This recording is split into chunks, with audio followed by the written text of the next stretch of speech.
بسم اللہ الرحمن الرحیم۔ دیکھتی آنکھوں سنتے کانوں آپ سب دوستوں کو روہیل خان کا محبتوں بھرا سلام۔ بنی اسرائیل میں ایک عابد شخص تھا۔ اس زمانے میں اس سے بڑا کوئی عابد نہ تھا۔ اس بستی میں 3 بھائی تھے۔ ان کی ایک بہن تھی جو کنواری تھی۔ اس کے سوا ان تینوں بھائیوں کی کوئی بہن نہ تھی۔ اتفاقاً ان تینوں بھائیوں کو کہیں شہر میں کسی ضروری کام کے لیے لمبی مدت تک کے لیے جانا پڑ گیا۔ ان بھائیوں کو ایسا کوئی شخص نظر نہ آیا جس کے پاس اپنی بہن کو چھوڑ کر جاتے اور اس پر بھروسہ کرتے۔ لہذا سب بھائیوں نے اس رائے پر اتفاق کیا کہ اپنی بہن کو اس عابد کے سپرد کر کے جائیں۔ وہ عابد ان کے خیال کے مطابق تمام بنی اسرائیل میں ایک پرہیزگار آدمی تھا۔ چنانچہ اس کے پاس آئے اور اپنی بہن کو ان کے حوالے کرنے کی درخواست کی کہ جب تک ہم شہر سے واپس نہ آئیں آپ ہماری بہن کا خیال رکھیے۔ عابد نے انکار کیا اور ان سے ان کی بہن سے خدا کی پناہ مانگی۔ وہ نہ مانے اور اصرار کرتے رہے کہ ان کی بہن کو اپنی نگرانی میں رکھنا منظور کر لیں۔ حتیٰ کہ عابد نے ان کی درخواست کو منظور کر لیا اور کہا کہ اپنی بہن کو میرے عبادت خانے کے سامنے کسی گھر میں چھوڑ جاؤ۔ انہوں نے ایک مکان میں اپنی بہن کو چھوڑ دیا اور چلے گئے۔ وہ لڑکی عابد شخص کے قریب ایک مدت تک رہتی رہی۔ عابد اس کے لیے کھانا لے کر چلتا اور اپنے عبادت خانے کے دروازے پر رکھ کر دروازہ کھٹکھٹاتا اور واپس اندر چلا جاتا۔ لڑکی گھر سے آتی اور کھانا لے کر چلی جاتی۔ پھر شیطان نے عابد شخص کو بہکانا شروع کر دیا۔ ابتدا میں اس کو خیر کی ترغیب دیتا رہا اور لڑکی کا دن میں عبادت خانے تک آنا اس پر گراں ظاہر کرتا رہا کہ کہیں ایسا نہ ہو کہ یہ لڑکی دن میں کھانے کے لیے گھر سے نکلے اور کوئی آدمی اس کو دیکھ کر اس کی عزت کو خراب کر دے۔ بہتر یہ ہے کہ اس کا کھانا لے کر اس کے دروازے پر رکھ آیا کرو، اس پر تم کو اجر عظیم ملے گا۔ غرض یہ کہ عابد کھانا لے کر اس کے دروازے پر جانے لگا۔ ایک مدت کے بعد شیطان اس کے پاس آیا اور اس کو ترغیب دی اور اس بات پر ابھارا کہ اگر تو اس لڑکی سے بات چیت کر دیا کرے تو تیرے کلام سے یہ لڑکی مانوس ہو جائے گی، کیونکہ تم ایک عبادت کرنے والے ایک نیک انسان ہو اور اس لڑکی کو تنہائی سے بھی ڈر لگتا ہوگا۔ شیطان نے اس کا پیچھا نہ چھوڑا حتیٰ کہ وہ عابد آدمی اس لڑکی سے بات چیت کرنے لگا۔ عبادت خانے سے اتر کر اس کے پاس آنے جانے لگا۔ پھر شیطان اس کے پاس آیا اور کہا کہ بہتر ہے کہ تم عبادت خانے کے دروازے پر اور وہ لڑکی اپنے گھر کے دروازے پر بیٹھ کر دونوں باہم باتیں کیا کرو تاکہ اس کو آپ سے انس ہو جائے اور آپ اس کو نیک راستے پر لانے کی ترغیب جاری رکھو۔ آخرکار شیطان نے اس کو عبادت خانے سے اتار کر دروازے پر لا بٹھایا۔ لڑکی بھی گھر سے دروازے پر آ گئی اور دونوں باہم باتیں کرنے لگے۔ ایک زمانے تک یہ حال چلتا رہا۔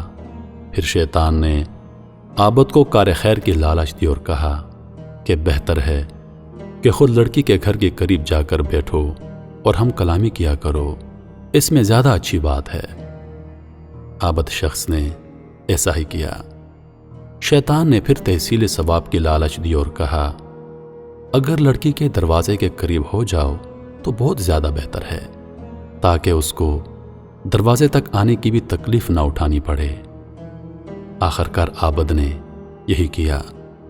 اپنے عبادت خانے سے لڑکی کے دروازے پر آ کر بیٹھتا اور باتیں کیا کرتا تھا۔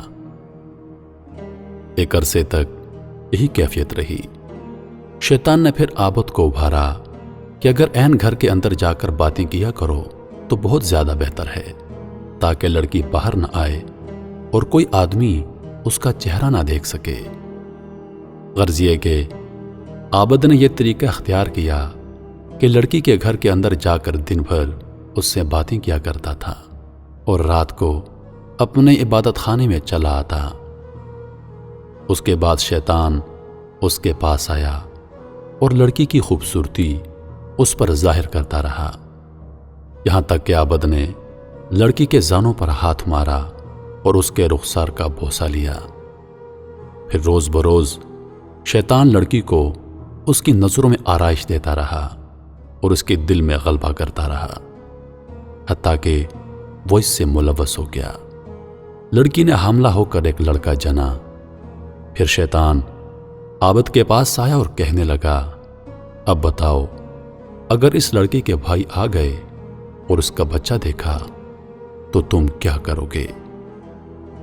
میں تو ڈرتا ہوں کہ تم ذلیل اور رسوا ہو جاؤ گے۔ شہر میں تمہاری کتنی عزت ہے، لوگ تمہارے بارے میں کیا خیال کریں گے؟ تم کو سنسار کر دیں گے۔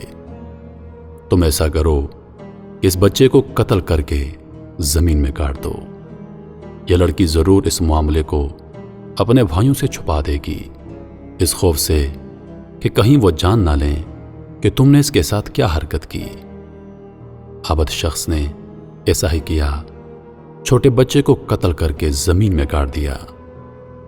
پھر شیطان نے اسے کہا، کیا تم یقین کرتے ہو کہ یہ لڑکی تمہاری ناشائستہ حرکت کو اپنے بھائیوں سے پوشیدہ رکھے گی؟ ہرگز نہیں، تم اس لڑکی کو قتل کر کے اس کو بھی زمین میں گاڑ دو تاکہ معاملہ صاف ہو جائے۔ اس کے بعد عابد شخص نے لڑکی کو قتل کیا اور بچے سمیت زمین میں گاڑ دیا۔ ایک مدت گزرنے کے بعد لڑکے کے بھائی شہر سے واپس آئے اور عابد کے پاس جا کر اپنی بہن کا حال پوچھا۔ عابد نے ان کو اس کے مرنے کی خبر دی۔ افسوس ظاہر کر کے رونے لگا اور کہا، وہ بڑی نیک بیوی تھی، دیکھو یہ اس کی قبر ہے۔ بھائی قبر پر آئے اور اس کے لیے دعائے خیر کی، کچھ دن روئے اور اس کے بعد اپنے گھروں میں جا کر اپنے معمول کے کاموں میں مصروف ہو گئے، کیونکہ وہ لوگ اس عابد شخص پر اعتبار کرتے تھے کہ وہ ایک نیک انسان تھا۔ ایک دن تینوں بھائی سو رہے تھے، شیطان ان کو خواب میں ایک مسافر آدمی کی صورت میں بن کر آیا۔ پہلے بڑے بھائی کے پاس گیا اور اس کی بہن کا حال پوچھا۔ اس نے عابد کا اس کے مرنے کی خبر دینا اور اس پر افسوس کرنا اور مقام قبر دکھانا بیان کیا۔ شیطان نے کہا، سب جھوٹ ہے، تم نے کیوں کر اس بہن کا معاملہ سچ مان لیا؟ عابد نے تمہاری بہن سے بدفعلی کی تھی، وہ حاملہ ہو گئی تھی اور ایک بچہ بھی جنا تھا۔ عابد نے تمہارے ڈر کے مارے اس بچے کو قتل کر دیا اور اس کی ماں سمیت اس کو ذبح کیا اور گڑھا کھود کر دونوں کو اس میں ڈال دیا۔ جس گھر میں وہ تھی اس کے اندر داخل ہونے میں وہ گڑھا دہانی جانا پڑتا ہے۔ تم چلو اور اس گھر میں جا کر دیکھو، تم کو وہاں دونوں ماں بیٹا ایک جگہ ملیں گے، جیسا کہ میں تم سے بیان کر چکا ہوں۔ پھر شیطان منجلے بھائی کے خواب میں آیا اور اس سے بھی ایسا ہی کہا۔ پھر چھوٹے کے پاس گیا اور اس سے بھی یہی خواب بیان کیا اور یہی گفتگو کی۔ جب صبح ہوئی تو تینوں بھائی بیدار ہوئے اور تینوں اپنے اپنے خواب سے تعجب میں تھے۔